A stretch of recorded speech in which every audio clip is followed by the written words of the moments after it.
So yesterday we were doing that chapter. कौन सा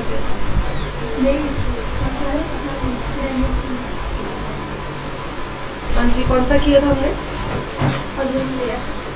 हाँ जी. Today we will be doing the chapter of acid rain. What is acid rain? Yes, good. और जो बारिश है किस तरह से वो आती है? मिक्स होके एयर मॉलिक्यूल्स में. कल हमने देखा था कैसे कैसे एयर मॉलिक्यूल्स, मॉलिक्यूलर स्ट्रक्चर देखा था कल हमने.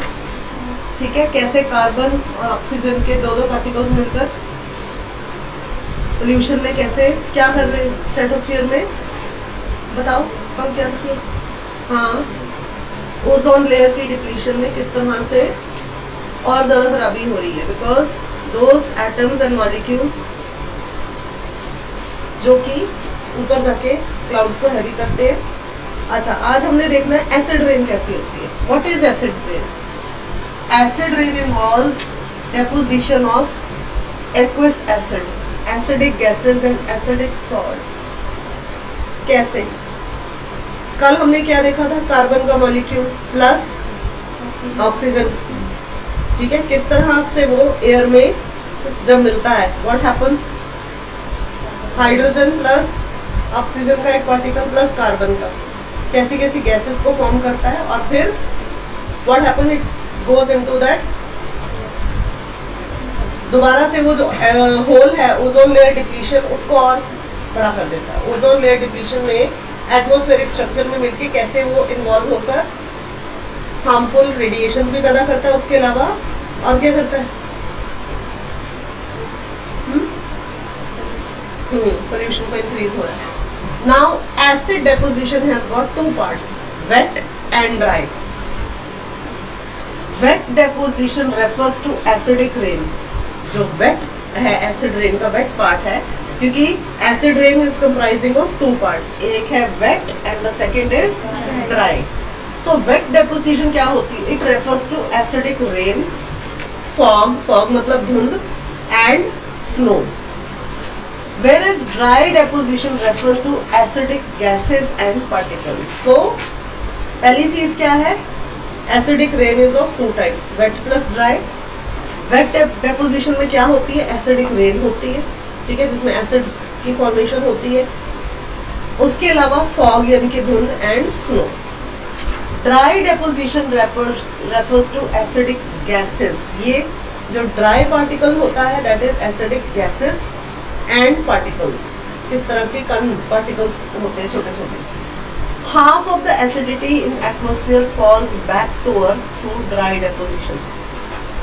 यानी कि हाफ, आधी मात्रा की जो एसिडिटी है वो एटमॉस्फेरिक लेयर्स से वापस आती है और कहाँ गिरती है?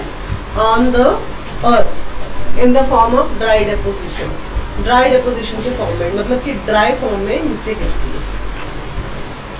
Now acid rain air pollution की एक बहुत बड़ी प्रॉब्लम है. कैसे? सबसे ज्यादा कनाडा, नॉर्थ वेस्टर्न यूएसए सबसे ज्यादा इफेक्टेड है. क्यों? सोचो.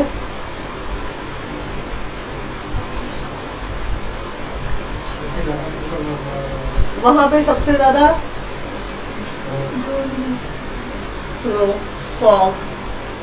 ठीक है, और कल हमने एक चीज देखी थी, एंटार्क्टिका वाला पार्ट जो रह जाए एटमॉस्फेयर में क्या होता है? अंदर ही अंदर, वो तो अंदर ही अंदर इकट्ठा होता जा रहा है ना.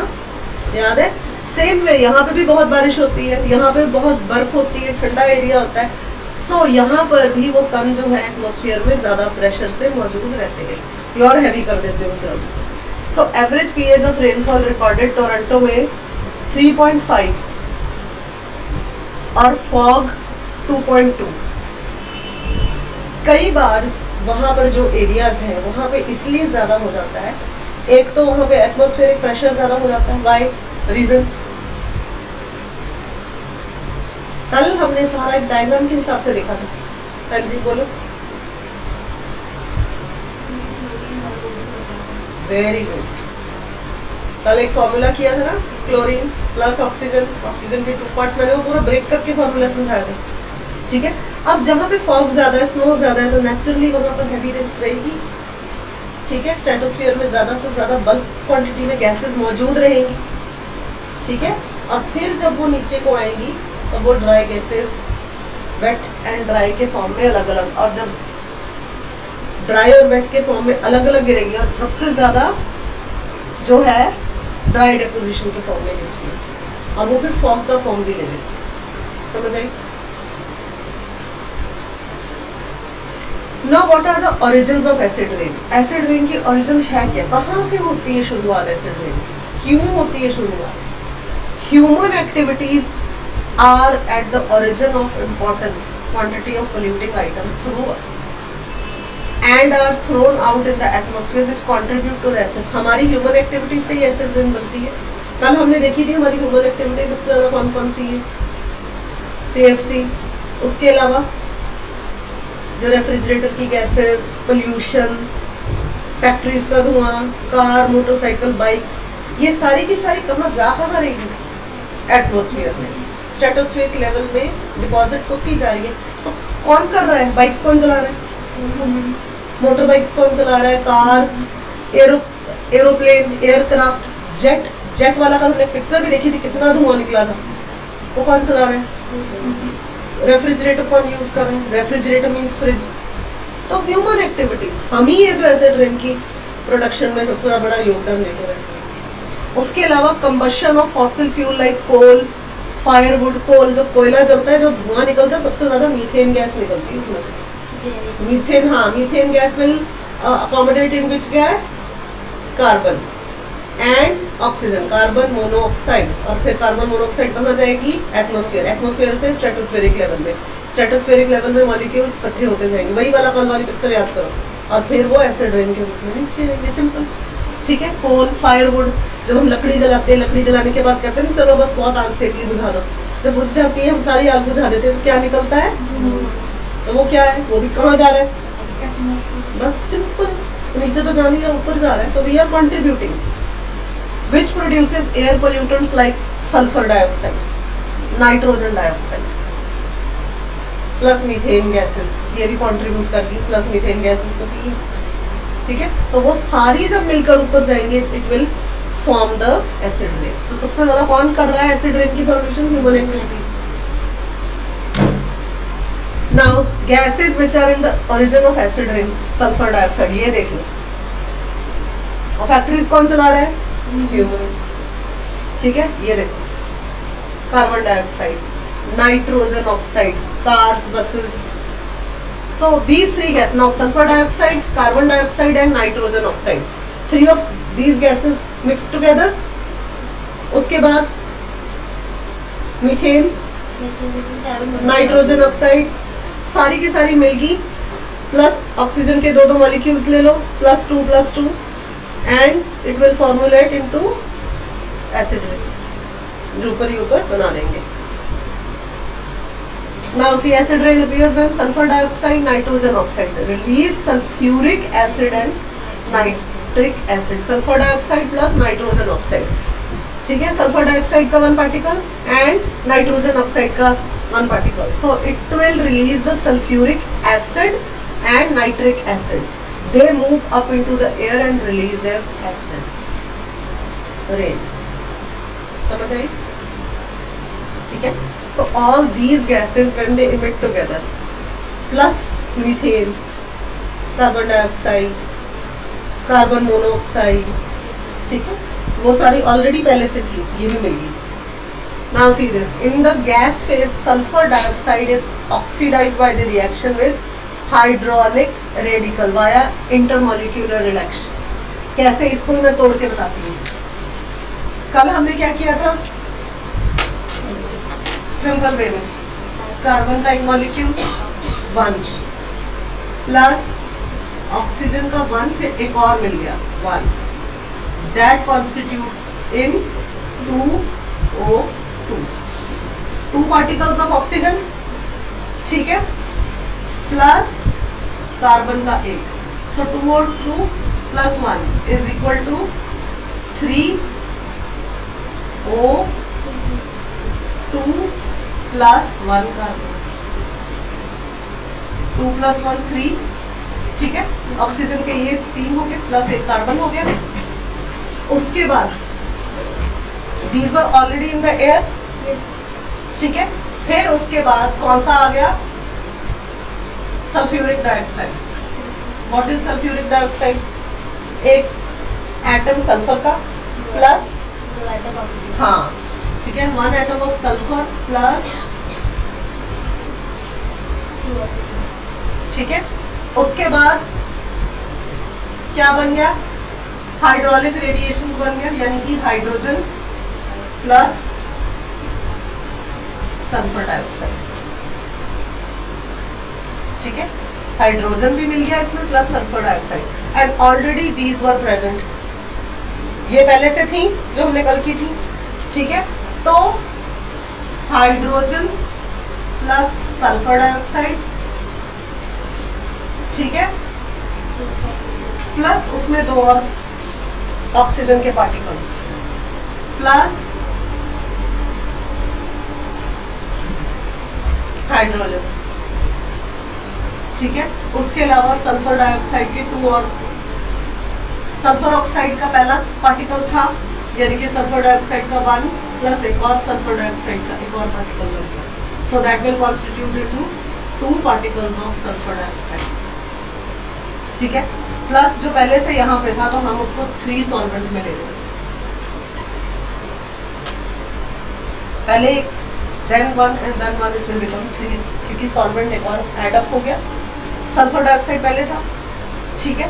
पर जब ये हाइड्रोजन के साथ मिला, एक पार्टिकल पहले का और एक पार्टिकल दोबारा बना, so it will be 1 2 and इसका 1 लेंगे हम, it will not be considered as 1, it will be taken as 1, so 3 1 2 plus this 1, एक मॉलिक्यूल, ओनली 1 मॉलिक्यूल, वैसे 2 थे पर इसका 1 मॉलिक्यूल इधर जाएगा, ऑलरेडी यहाँ पे 2 थे पर it will only take up that 1 particle towards this, so 1 2 and 3, लगा पता, पक्का? हाँ जी, आपका ध्यान कहाँ?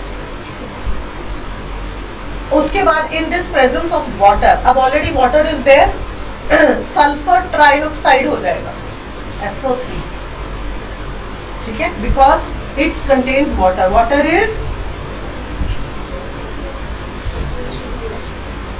ठीक है, already the presence of water, क्योंकि हर एक molecule in the molecular structure water is present, right, so molecule is present in the hydraulic form, sorry water form, plus sulphur dioxide, ठीक है। उसके बाद sulphur trioxide, sorry Y trioxide, क्योंकि triple times it was sulphur dioxide first but it became into the triple form, so now it is sulphuric acid जो है उसमें बढ़ गया, so it is sulphur trioxide, try means 3, समझ आई? तभी मैं break करके फॉर्मूला समझा रही हूँ। Sulphur trioxide now is converted rapidly to sulphuric acid, now sulphur trioxide जो है वो जल्दी से सल्फ्यूरिक एसिड में कन्वर्ट हो जाता है, हाउ? SO3, ठीक है, प्लस इसमें जो गैसियस फॉर्मूला है, गैसेस 3 टाइप्स की आती है, ठीक है। उसके बाद इसमें वाटर का एक मॉलिक्यूल प्रेजेंट था, only 1 molecule of water is present अभी फिलहाल, ठीक है। पर first molecule of water, then another 1 molecule of water, so what will happen? Hydrogen के 2 molecules प्लस सल्फ्यूरिक एसिड का पहला एक मॉलिक्यूल था, then क्योंकि it is mixed with hydrogen, so SO4, क्योंकि पहले से भी तो एक आया SO4, ठीक है। SO4 कितनी बार? 1, सो उसके बाद nitrogen dioxide was also in the air, ठीक है, कार्बन डाइऑक्साइड था, कार्बन का 1 पार्टिकल था, तो उसके बाद नाइट्रोजन डाइऑक्साइड जो कि ऑक्सीजन के साथ मिलेगी, सो नाइट्रोजन डाइऑक्साइड, पर नाइट्रोजन डाइऑक्साइड कैसे आई है? पहले इसका फर्स्ट पार्टिकल था, then the nitrogen dioxide got with carbon and water. one particle released to this side in the water. एक पार्टिकल वाटर में मिला, so जब इसका एक पार्टिकल वाटर में मिला तो दैट मीन्स कि जब हम दोबारा गैस में रिलीज हुई, it will be release 1 + 1 is 2 particles will enter into the atmosphere. समझ आई? Then plus, so it will become, because ये इसके साथ रिएक्ट कर गया ऑक्सीजन के साथ, so it will become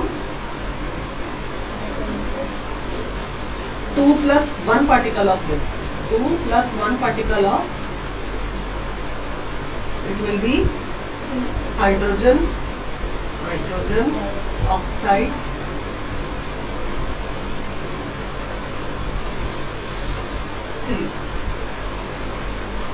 hydrogen का एक पार्टिकल आ गया, नाइट्रोजन ऑक्साइड का आ गया, सो it will B hydrogen plus nitrogen oxide. समझ आई पक्का? हाँ, ऑक्सीजन प्लस हाइड्रोजन, दोनों के दोनों पार्टिकल्स एक एक रिएक्शन में मिले। नाइट्रोजन पहले क्या था, नाइट्रोजन डाइऑक्साइड किससे मिली जाकर, फिर क्या बना, ठीक है, समझ आई? तो उस तरह से सब कुछ क्या बना, हाइड्रोल रेडिकल, ठीक है, क्योंकि ये इंटरमॉलिक्यूलर रिएक्शन बने। क्या बने? इंटरमॉलिक्यूलर रिएक्शंस, ठीक है, समझ आइए? क्योंकि इसमें क्या प्रेजेंट था, वाटर, सबसे पहले क्या इसमें प्रेजेंट था, वाटर, उसके बाद सल्फ्यूरिक ट्राइऑक्साइड बना, और सल्फ्यूरिक ट्राइऑक्साइड किस तरह से कन्वर्ट हुआ मैंने आपको बताया, ठीक है,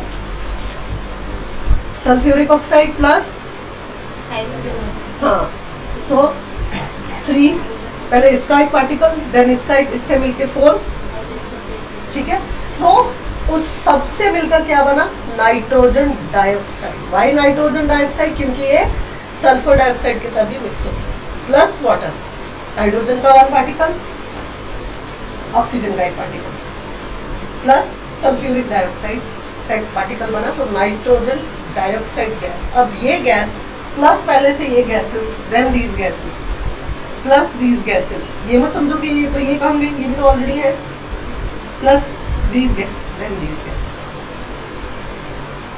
समझ आई? Now, what are the consequences of acid rain on the environment? हाँ जी, consequences क्या होती है acid rain की environment पे? Now see, all these gases are in the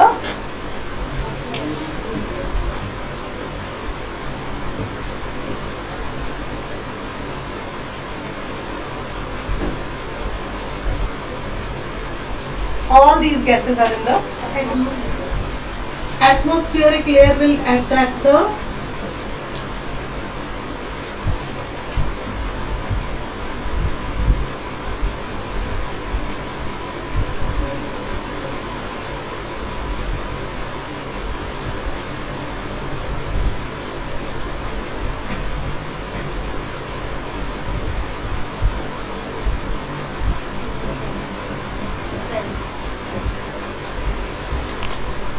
घूम फिर के हम यहाँ आ जाएंगे, और यहाँ से घूमते घूमते हमने आ जाना सारे वाटर साइकिल, ये साइकिल, वो साइकिल, घूमते घुमाते फिर डिफॉरेस्टेशन। अगर डिफॉरेस्टेशन ना हो तो ये सब कुछ ना होगा। व्हाई?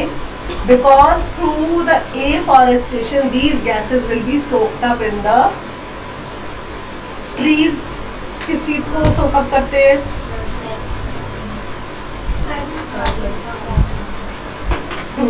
और क्या रिलीज करते हैं? ऑक्सीजन। आपका सारे चैप्टर्स घूम फिर के एक ही जगह में, ठीक है। So on top of the disasters consequences, के कॉन्सिक्वेंसेस डिजास्टर्स हैं। डिजास्टर्स क्या होते हैं? डेंजरस, खतरनाक, घातक ऑन आवर हेल्थ, हमारी हेल्थ पे इवेंचुअली कहाँ असर करने? फाइनली, इवेंचुअली मीन्स फाइनली हमारी हेल्थ पर। The different components of our environment can be affected by acid rain. कौन कौन से components?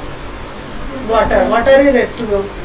Ground, lithosphere, material, all the material present in the atmosphere, जिसमें हम भी आते हैं, प्लांट्स।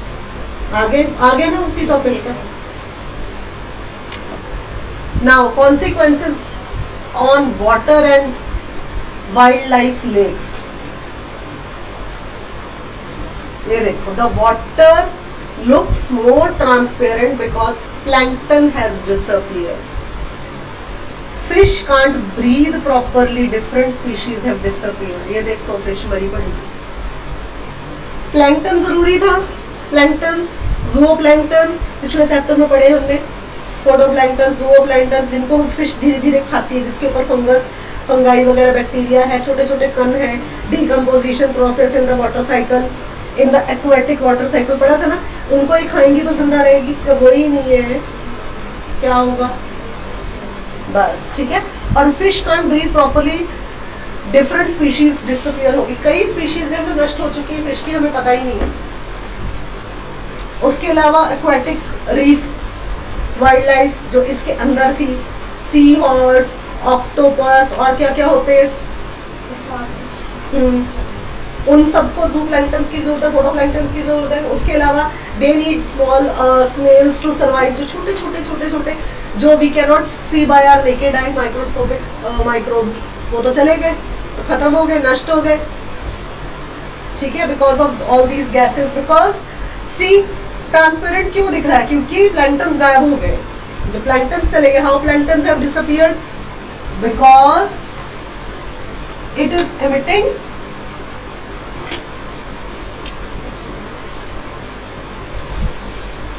छेद हुआ पड़ा है, ठीक है,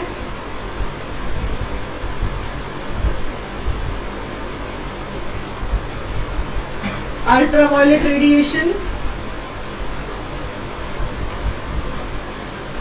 ठीक है, what is this,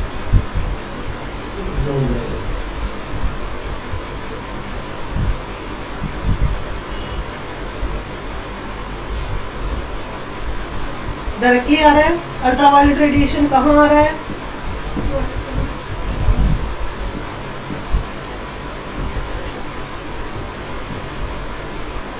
C pond lake, इसके ऊपर क्या था, व्हाट वर दिस, ज़ूप्लैंक्टन्स, फोटोप्लैंक्टन्स। उसके अलावा क्या लिखा है इधर, और क्या थे, प्लैंक्टन में यही सारा होता है, ठीक है। ये क्या हो गए, because of ultraviolet radiation this got killed. Fish जो है नीडेड दिस फॉर सर्वाइवल, ठीक है, जब यही नहीं रहे किसको खाएंगी। कई तरह के मेरीन फिश है, कई तरह के एक्वाटिक जीव थे जो इनके सहारे जिंदा रहते थे, जब यही नहीं रहे बेचारे कहाँ से सर्वाइव करेंगे, ठीक है। सो दैट इज वाई कई तरह की ब्रीड जो है वो खत्म हो चुकी है। Now consequences to material, material में क्या कॉन्सिक्वेंस हुआ है, acid rain, the acid effect of acid rain prompts corrosion of metal items, metal item. अब एसिड रेन कहते हैं ना, आपने शायद सुना होगा ताजमहल पर जब जब एसिड रेन गिरती है तो उसका रंग फेड होने लग पड़ता है, क्योंकि वो किस चीज का बना है, वेरी गुड, संगमरमर का पत्थर का, व्हाइट मार्बल। व्हाइट मार्बल पे कई बार, अच्छा बाहर जी लोहे की चीजें नहीं रखनी खुले में, बारिश से जंग लग जाएगा, खराब हो जाएगा। कौन सी बारिश से लगेगा, एसिड रेन से लगेगा, ठीक है ना। आपके घरों में, सबके घरों में कोई ना कोई मेटल का, तांबे के बर्तन होते हैं, सबके होते हैं, ठीक है। अब जाके कामिनी जाके जी बाहर खुले में रख देगी, देखती देखती क्या होता है, 4 दिन बाद इसको मार पड़ेगी, क्यों रखा हो तो सारा तो घिस गया, जंग लग गया, ठीक है ना, बाय एसिड रेन की वजह से, ठीक है।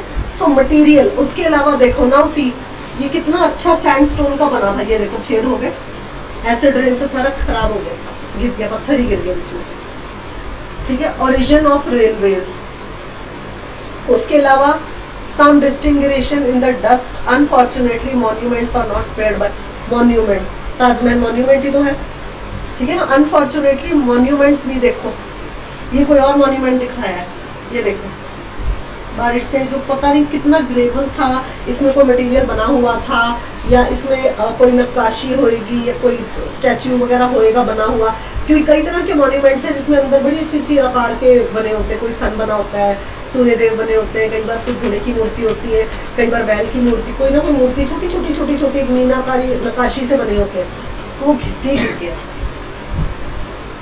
ठीक है, क्योंकि acid rain, sulphuric dioxide, nitrogen oxide, ये जब एसिड रेन के रूप में नीचे गिरेंगे तो क्या होगा, इन पर गिरेंगे तो ये खराब होंगे। Now impact of acid rain, acidification of soil. Acid rain increases acidity in soil, lake, stream. Acidity बढ़ जाती है। हमने यूरिस्ट्रीज के बारे में पढ़ा था। यूरिस्ट्री कैसे होती है, यहाँ से समुद्र से पानी आ रहा है, रिवर से आ रहा है, तो छोटा सा पॉन्ड बनता है, और जब उसमें एसिडिक लेवल बढ़ जाता है, सॉल्ट लेवल बढ़ जाता है, तो फिश ब्रीथ ही नहीं कर पाती, मर जाती। लोअर पीएच कैन मोबिलाइज और leach out important minerals and release heavy metals. ठीक है, जब लोअर पीएच लेवल हो जाता है, कई बार हम कहते हैं कि अपना जी पोटेशियम चेक करा लो, हमारी एज के लोगों को कहते हैं पोटेशियम चेक करा लो, कोई लो तो नहीं हो गया पीएच बैलेंस। ठीक है, कई बार हो जाता है, फिर उससे क्या होते हैं, एज लोगों को चक्कर आते हैं, बहुत सारी प्रॉब्लम्स होती है। तो हम जैसे इस एज के लोगों को बोलते हैं कभी बीपी चेक करा लो, ठीक है, कभी कभी हार्ट भी चेक कराना ना चाहिए, ठीक है ना। तो क्योंकि ये सारी प्रॉब्लम्स एक एज के बाद इंसान में आती है, ठीक है, पीएच बैलेंस बिगड़ता है। सो सेम वे, जब पीएच बैलेंस बिगड़ने का क्या मतलब है, यानी कि उसमें एसिडिटी ज़्यादा बढ़गी, एल्कलिनिटी ज़्यादा बढ़गी, तो लोअर पीएच कैन मोबिलाइज और लीच आउट इंपॉर्टेंट मिनरल्स और हैवी मेटल्स को रिलीज करता है। एल्कलाइन ज़्यादा होगी, ठीक है, उसके अलावा कार्बन ज़्यादा बढ़ गई, पोटेशियम ज़्यादा अगर इंक्रीज हो गई, या लेड बढ़ गई पानी में, एल्कलाइन बढ़ गया, उसके अलावा और क्या क्या होता है, सल्फर बढ़ जाए, कार्बन बढ़ जाए, तो क्या होगा, एसिड बढ़ेगा। This affects land.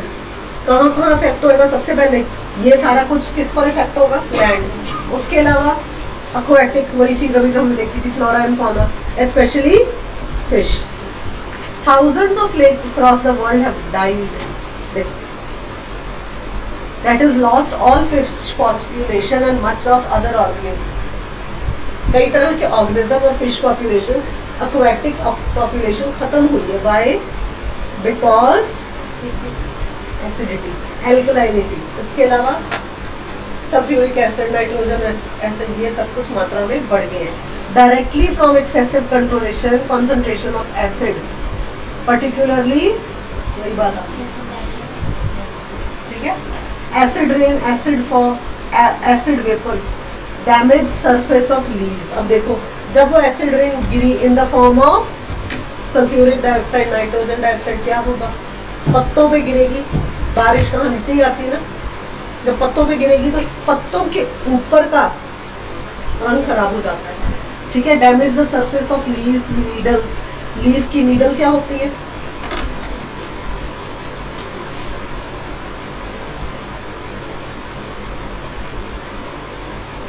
This is a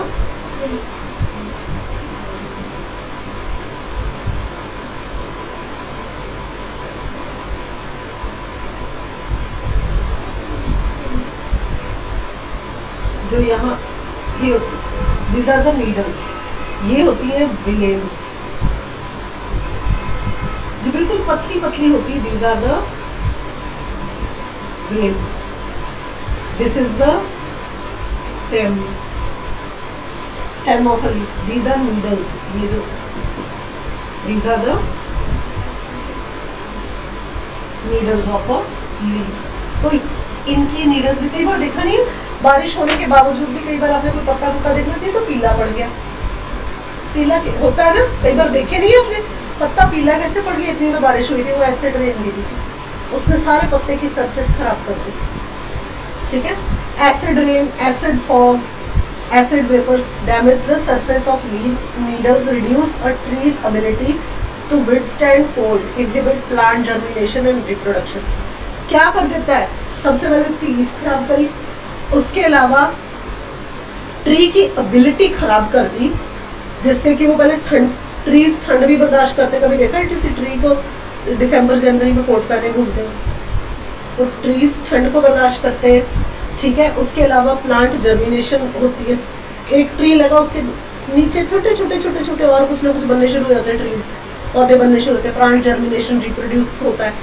तो एसिड रेन से ये सारा कुछ खराब होने लग पड़ता है। ट्री कई बार देखा जी, बड़ी बारिश हुई थी, ट्री ही उखड़ के गिर गया। अरे कैसे उखड़ के गिर गया? रीजन वो बर्दाश्त ही नहीं कर सका, एसिड रेन इतनी का वो कम बर्दाश्त ही नहीं हो सके, कई बार ट्रीज उखड़ जाते हैं, पेड़ सूख गया। कैसे सूख गया? इन चीज़ों से ही होते हैं, ठीक है। Tree Vitality and regenerate capability is reduce. Tree की वाइटलिटी, वाइटलिटी क्या होती है? उसका यूथ, उसका वाइटल ऑर्गन्स, उसकी वाइटलिटी, उसकी यूथ, उसका बढ़ना, उसका ग्रो करना, ठीक है, वो सारी कैपेसिटी उसकी रिड्यूस हो जाए। See this global warming impact, ये देखो मैनमेड ही है, ह्यूमंस ही, ठीक है। ये देखो बिल्डिंग का कलर ही खराब हो गया, बेचारा पोलर बेयर पानी चल हो गया, सारे बर्फ में चलने वाला जीव बेचारा पानी पे चल रहा है, बर्फ पिघल रही है, क्योंकि ठीक है, drying up of streams, lakes, ponds, rivers, oceans, उनसे जब कितनी intense heat, it will dry up the lake, pond and ocean, intense heat, बहुत ज़्यादा गर्मी, ठीक है। और वैसे भी अल्ट्रा वायलेट रेडिएशन, क्योंकि ओजोन लेयर डिप्लीट हुआ है, समझ आ गई? डिप्लीट होता है,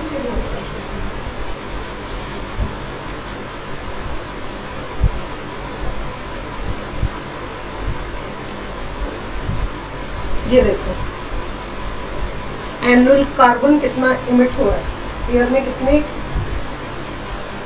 ज्यादा एनुअल कार्बन एमिशन, एटमॉस्फेयर में कितना कार्बन डाइऑक्साइड जा रहा है। You can see this, carbon dioxide 1955 में कहाँ तक था? 65, 75, 85, 95, 2005। It has increased rapidly. Increase हुआ है ना? It has not decreased from 1955 till year 2005. अभी तो इतनी कैलकुलेशन ही हुई है, उसके अलावा now we are in year 22, खत्म ही होने वाला है। सो जस्ट इमेजिन, अपने मैंने तो इतना आपको ग्राफ दिखाया है, जस्ट इमेजिन फ्रॉम, अगर हम यहाँ से ही कैलकुलेट कर रहे हैं, अगर हम कैलकुलेट करना शुरू करें टिल 2022 के second last month, third last month, sorry, कितना होगा? And not only carbon emission, this is only carbon dioxide.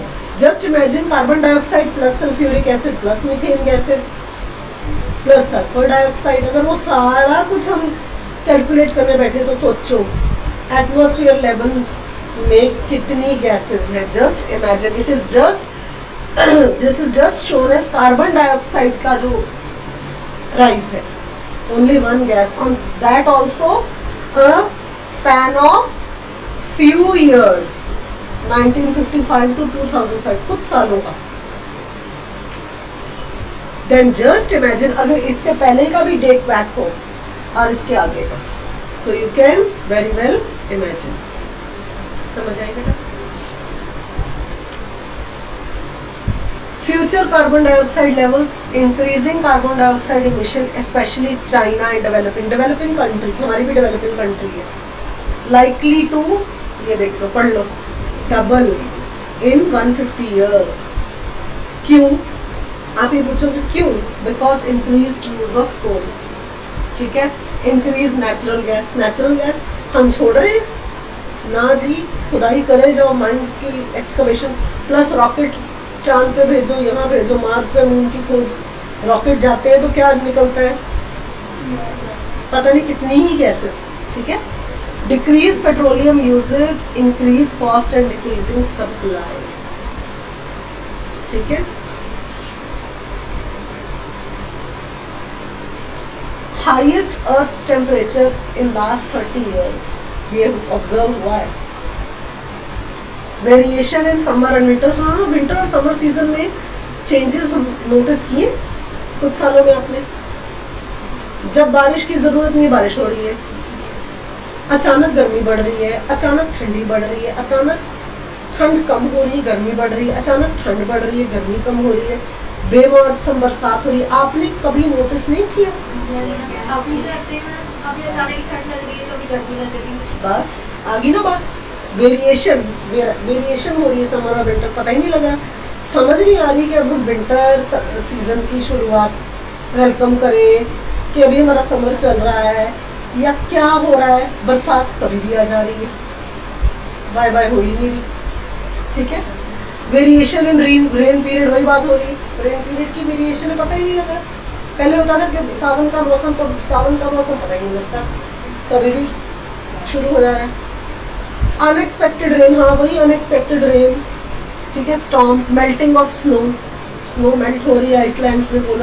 Polar bear आपने देखा ही था, वो तो बर्फ पे चलने वाला जीव, यानी कि मेल्ट हुई पड़ी तभी वो पानी हुआ पड़े। जब बर्फ मेल्ट होगी तो क्या बनेगा? Water.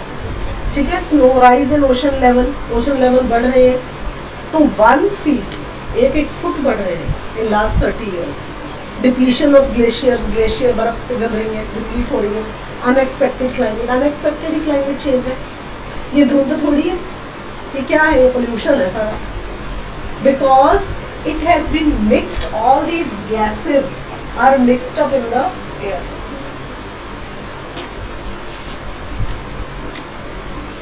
Now you can see this mountain glacier changes since 1970s. Thinning कितनी हो रही है? How the glaciers have changed, how they are melting. बर्फ पिघल रही है, जितनी बर्फ पिघलेगी उतना ज़्यादा ओशंस का लेवल राइज होगा। बर्फ पिघल के कहाँ जाएगी? ओशंस में जाएगी। ओशन का लेवल 1 फुट तो बढ़ चुका है और बढ़ता जाएगा। जब ओशंस का लेवल बढ़ेगा, पानी का लेवल बढ़ेगा तो क्या आएगी? यस, फ्लड, बाढ़ जब आती है तो सारी लाइफ सिस्टम हिल जाता है। ठीक है,